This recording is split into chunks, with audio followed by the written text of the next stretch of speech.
ओम नमो भगवते वासुदेवाय। ओम बृहस्पति देवाय नमः। ओम विष्णु देवाय नमः। स्वागत है आपका हमारे चैनल पर। आज के इस वीडियो में आप सुनेंगे बृहस्पतिवार व्रत की कथा। बृहस्पतिवार का व्रत रखने से हमारे जीवन में जो भी आर्थिक समस्या चल रही है उससे बहुत जल्दी छुटकारा मिल जाता है। तो कथा आरंभ करने से पहले व्रत की विधि जान लेते हैं। बृहस्पतिवार के व्रत में केले का पूजन करना चाहिए। कथा और पूजन के समय मन, कर्म और वचन से शुद्ध होकर मनोकामना पूर्ति के लिए बृहस्पति देव से प्रार्थना करना चाहिए। मेरी इच्छाओं को बृहस्पति देव अवश्य पूरी करेंगे, ऐसा मन में विश्वास रखना चाहिए। दिन में एक ही समय भोजन करना चाहिए।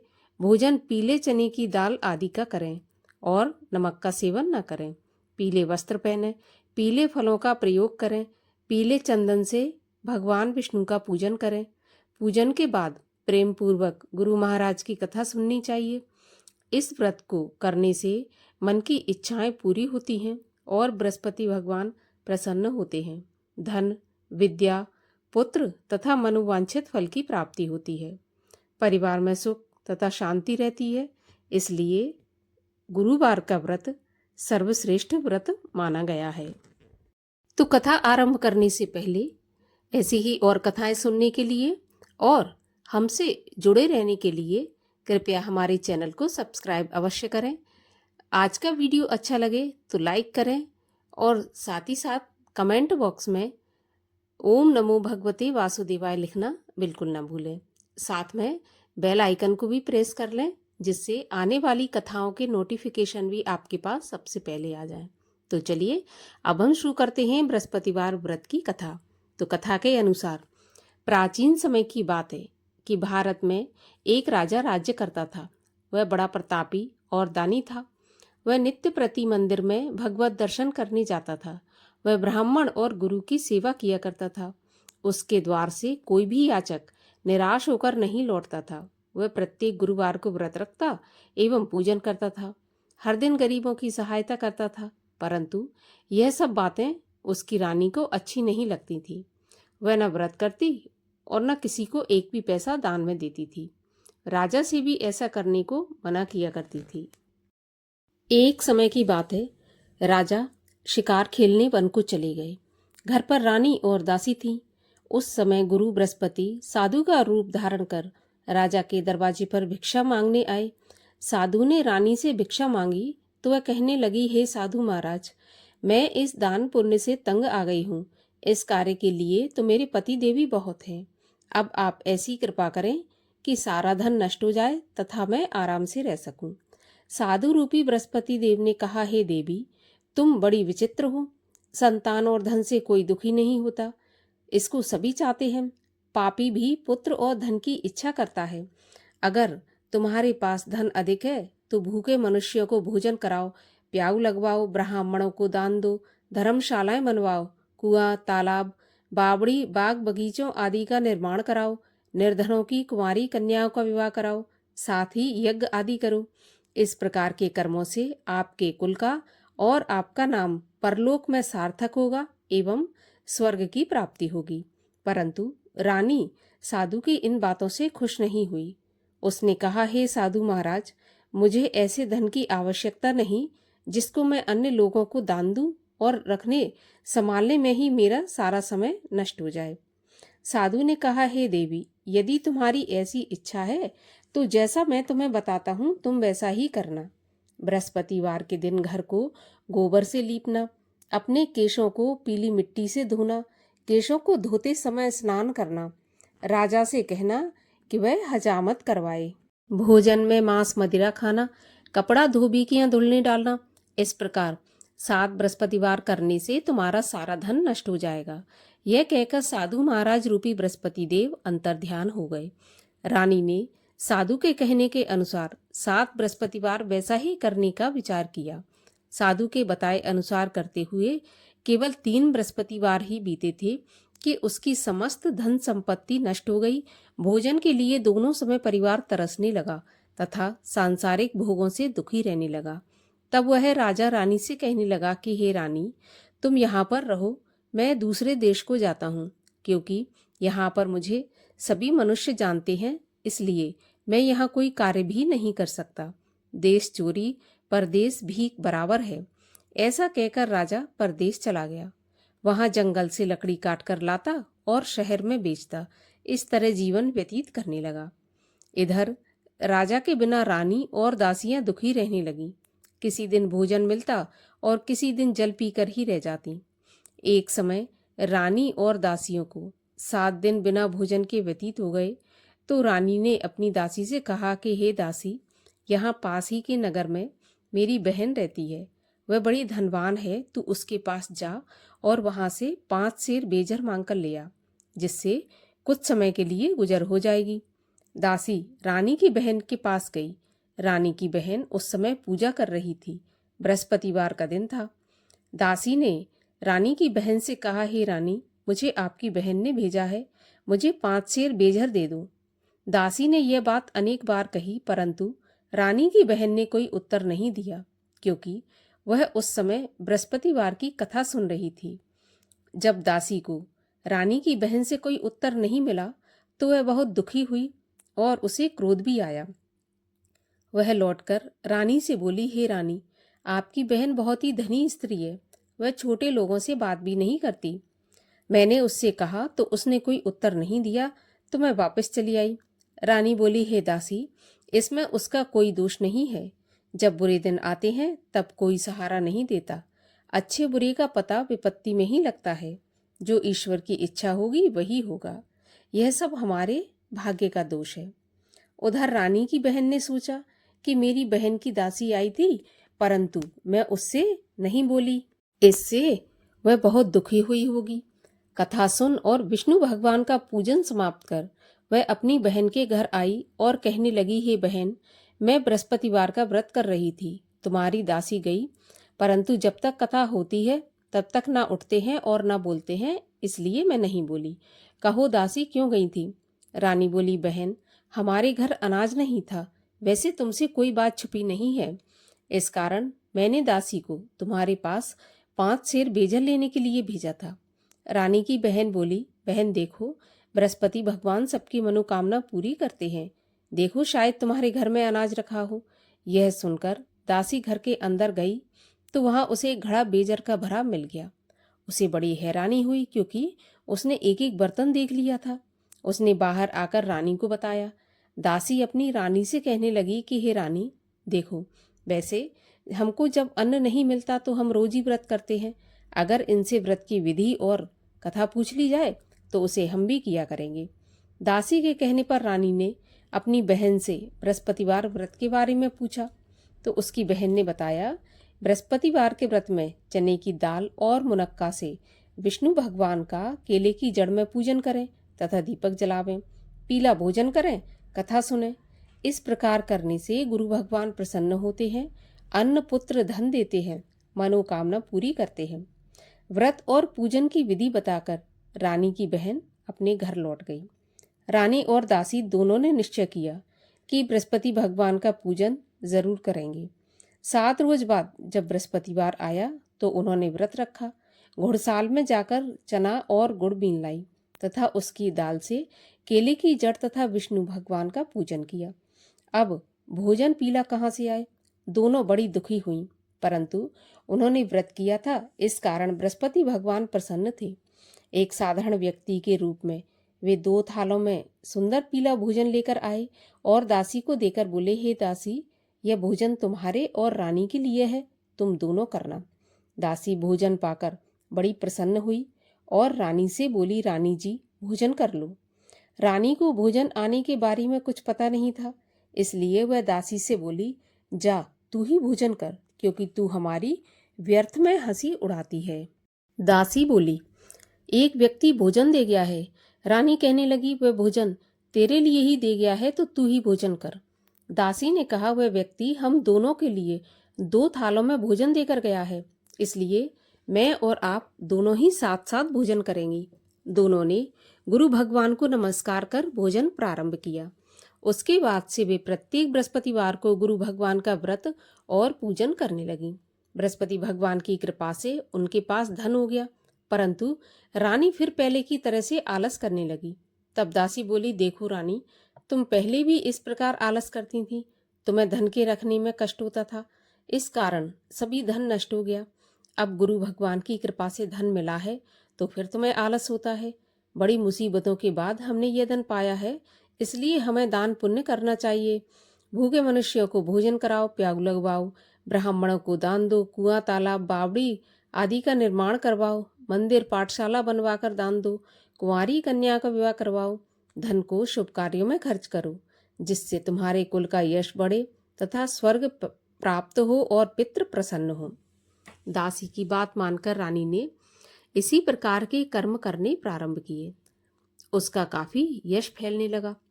एक दिन रानी और दासी आपस में विचार करने लगी कि न जाने राजा किस दशा में होंगे, उनकी कोई खोज खबर नहीं है। गुरु भगवान से उन्होंने प्रार्थना की और भगवान ने रात्रि में राजा को स्वप्न में कहा, हे राजा उठ, तेरी रानी तुझको याद करती है, अब अपने देश को लौट जा। राजा प्रातःकाल उठा। वह विचार करने लगा कि स्त्री जाति खाने और पहनने की ही साथी होती है, पर भगवान की आज्ञा मानकर वह अपने नगर को चलने के लिए तैयार हुआ। जब राजा परदेश गया तो परदेश में बहुत दुखी रहने लगा।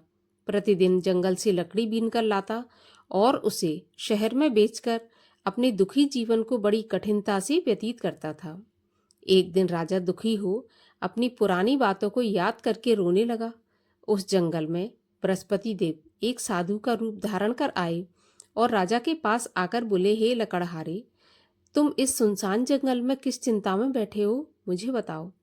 यह सुन राजा के नेत्रों में जल भर आया और साधु की वंदना कर बोला, हे प्रभु, आप सब कुछ जानने वाले हैं। इतना कहकर राजा ने साधु को अपनी संपूर्ण कहानी सुना दी। महात्मा दयालु होते हैं। वे राजा से बोले, हे राजा, तुम्हारी पत्नी ने बृहस्पति देव के प्रति अपराध किया था, जिसके कारण तुम्हारी यह दशा हुई। अब तुम किसी बात की चिंता मत करो, भगवान तुम्हें पहले से अधिक धन देंगे।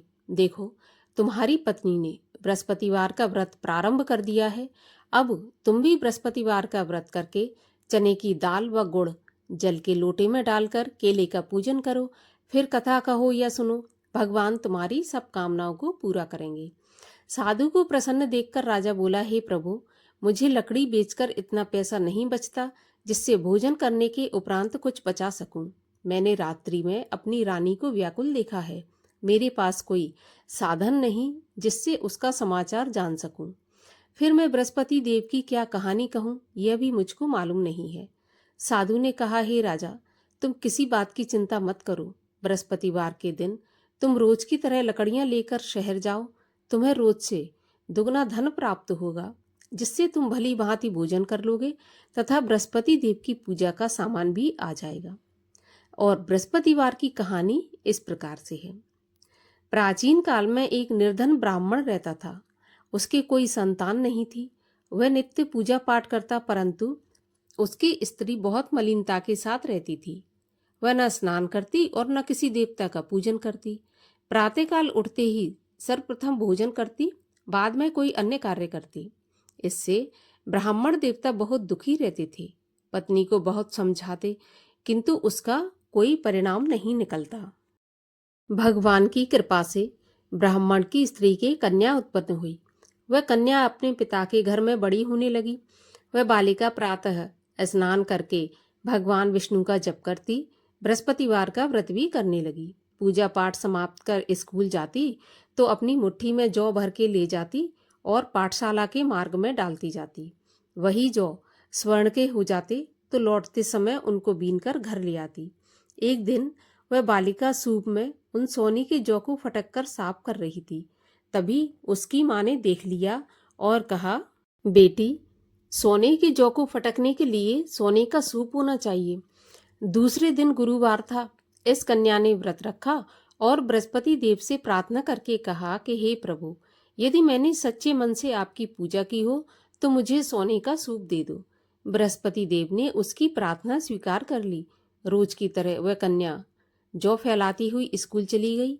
स्कूल से लौटकर जब वह जौ बीन रही थी तो बृहस्पति देव की कृपा से उसे सोने का सूप मिला। उसे वह घर ले आई और उसमें जौ साफ करने लगी, परंतु उसकी माँ का वही ढंग रहा। एक दिन की बात है कि वह कन्या सोने के सूप में जौ साफ कर रही थी। उस समय उस नगर का राजकुमार वहां से होकर निकला।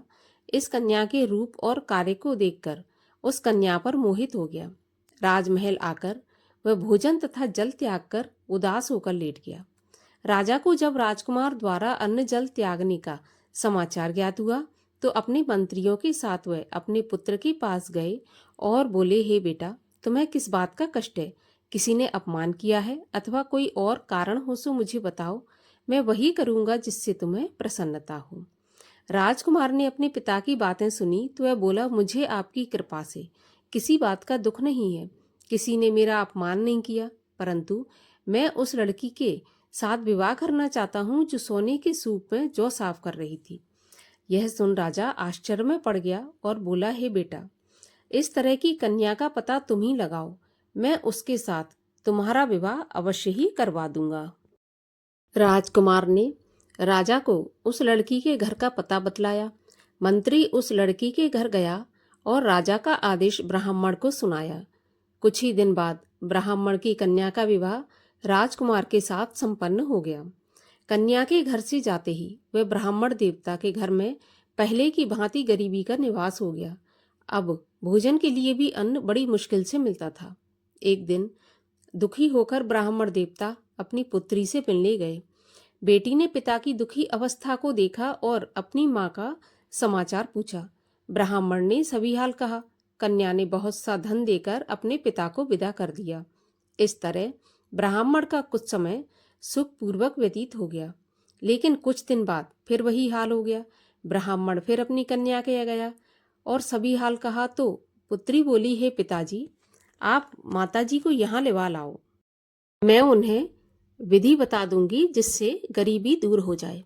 ब्राह्मण देवता अपनी स्त्री को साथ लेकर राजमहल अपनी पुत्री के पास पहुंचे तो पुत्री अपनी माँ को समझाने लगी, हे माँ, तुम प्रातःकाल उठकर प्रथम स्नान आदि करके विष्णु भगवान का पूजन करो तो सब दरिद्रता दूर हो जाएगी। परंतु उसकी माँ ने उसकी एक भी बात नहीं मानी। वह प्रातःकाल उठकर अपनी पुत्री का बचा जूठन खा लेती थी। एक दिन उसकी पुत्री को बहुत गुस्सा आया। उसने एक रात को कोठरी से सारा सामान निकाल दिया और अपनी माँ को उसमें बंद कर दिया। प्रातःकाल उसमें से उसे निकाला तथा स्नान आदि करा के पूजा पाठ करवाया तो उसकी माँ की बुद्धि ठीक हो गई। इसके बाद वह नियम से पूजा पाठ करती और प्रत्येक बृहस्पतिवार को व्रत रखने लगी। इस व्रत के प्रभाव से उसकी माँ भी बहुत धनवान तथा पुत्रवती हो गई और बृहस्पति देवता के प्रभाव से स्वर्ग को गई। वह ब्राह्मण भी सुखपूर्वक इस लोक का सुख भोग कर स्वर्ग को प्राप्त हुआ। इस तरह कहानी कहकर साधु देवता वहां से अंतर्ध्यान हो गए। धीरे धीरे समय व्यतीत होने पर फिर बृहस्पतिवार का दिन आया। राजा जंगल से लकड़ी काटकर किसी शहर में बेचने गया। उसे उस दिन और दिनों से अधिक धन मिला। राजा ने चना गुड़ आदि लाकर बृहस्पतिवार का व्रत किया। उस दिन से उसके सभी क्लेश दूर हुए, परंतु जब अगला गुरुवार आया तो वह व्रत करना भूल गया। इस कारण बृहस्पति भगवान नाराज हो गए। उस दिन उस नगर के राजा ने विशाल यज्ञ का आयोजन किया तथा अपने समस्त राज्य में घोषणा करवा दी कि कोई भी मनुष्य अपने घर में भोजन न बनाए, आग भी न जलाए। समस्त जनता मेरे यहाँ भोजन करने आवे। इस आज्ञा को जो नहीं मानेगा उसको फांसी की सजा दी जाएगी। राजा की आज्ञा अनुसार राज्य के सभी वासी राजा के भोज में सम्मिलित हुए, लेकिन लकड़हारा कुछ देर से पहुंचा, इसलिए राजा उसको अपने साथ महल में ले गए। जब राजा लकड़हारे को भोजन करा रहे थे तो रानी की दृष्टि उस खूंटी पर पड़ी जिस पर उसका हार लटका हुआ था। उसे हार खूंटी पर लटका दिखाई नहीं दिया। रानी को निश्चय हो गया कि मेरा हार इस लकड़हारे ने चुरा लिया है। उसी समय सैनिक बुलवाकर उसको जेल में डलवा दिया।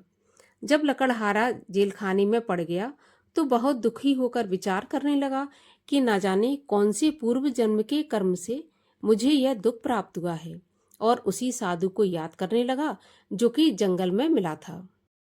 उसी समय तत्काल बृहस्पति देव साधु के रूप में प्रकट हो गए और उसकी दशा को देखकर कहने लगे, अरे मूर्ख, तूने बृहस्पति देवता की कथा नहीं की, इसी कारण तुझे दुख प्राप्त हुआ है।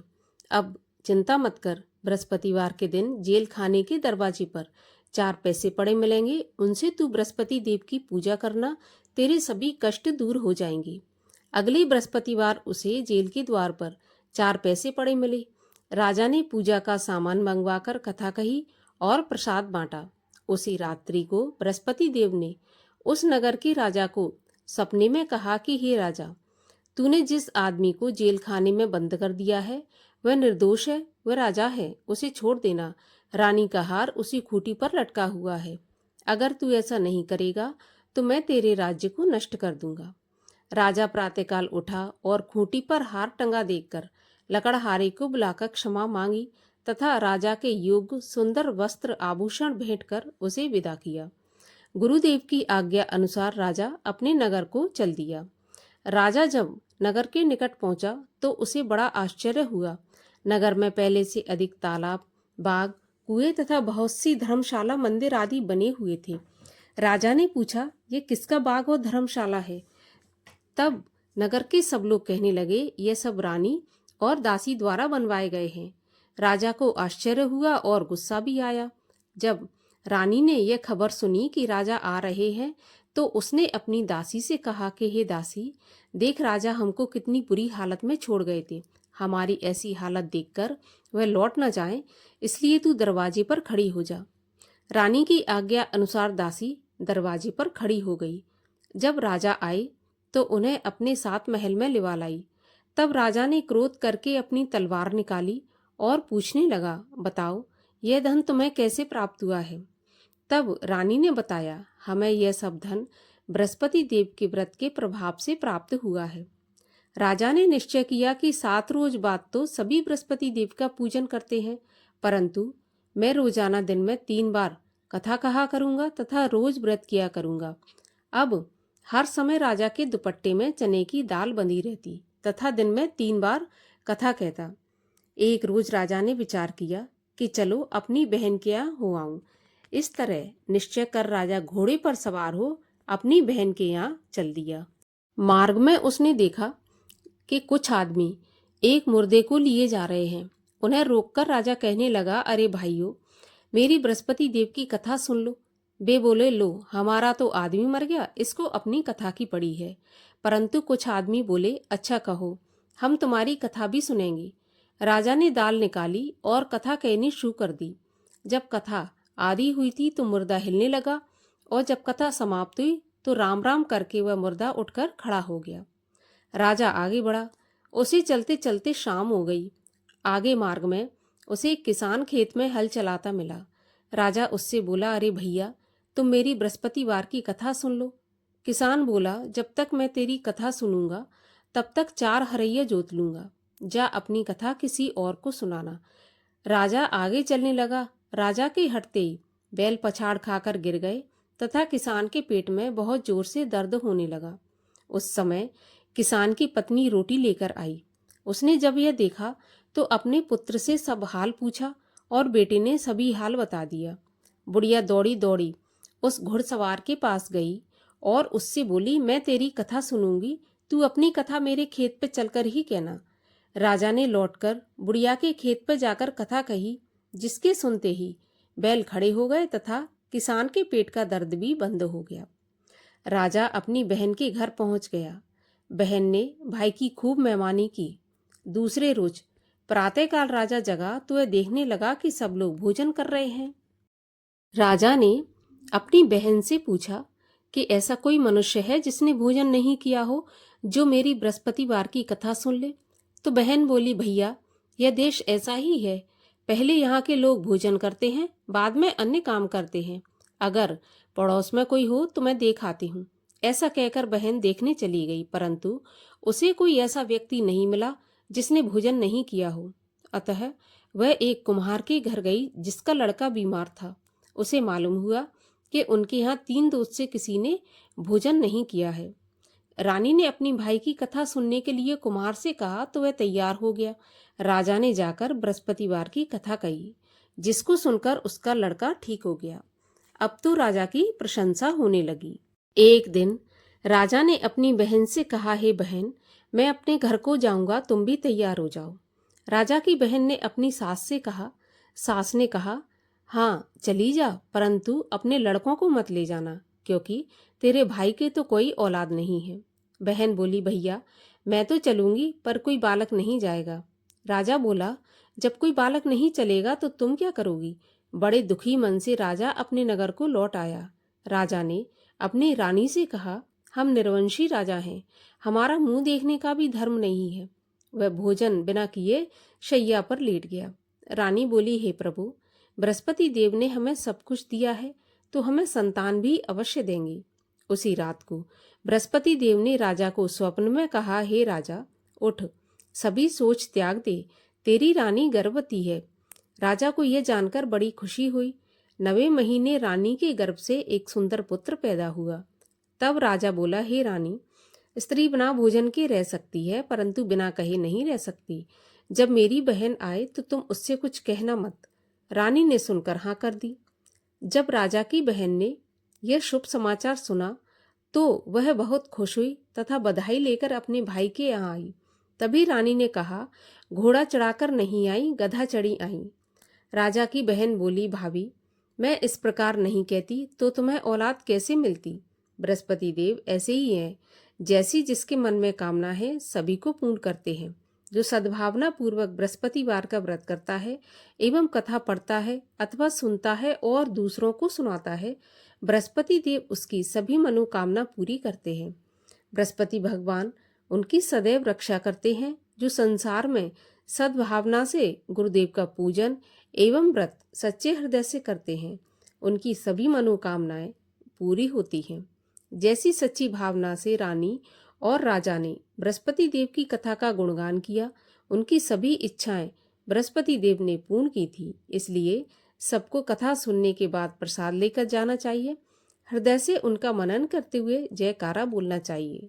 बोलिए बृहस्पति देव की जय, बोलो विष्णु भगवान की जय। बृहस्पति देव की आरती। ओम जय बृहस्पति देवा, स्वामी जय बृहस्पति देवा, छिन छिन भोग लगाऊं, कदली फल मेवा। ओम जय बृहस्पति देवा, तुम पूर्ण परमात्मा, तुम अंतर्यामी, स्वामी तुम अंतर्यामी। जगत पिता जगदीश्वर, तुम सबके स्वामी। ओम जय बृहस्पति देवा, चरणामृत निज निर्मल, सब पातक हरता, सकल मनोरथ दायक, कृपा करो भरता। ओम जय बृहस्पति देवा, तन मन धन अर्पण कर, जो जन शरण पड़े, प्रभु प्रकट तब होकर, आकर द्वार खड़े। ओम जय बृहस्पति देवा, दीन दयाल दयानिधि, भक्तन हितकारी, पाप दोष सब हरता, भव बंधन हारी।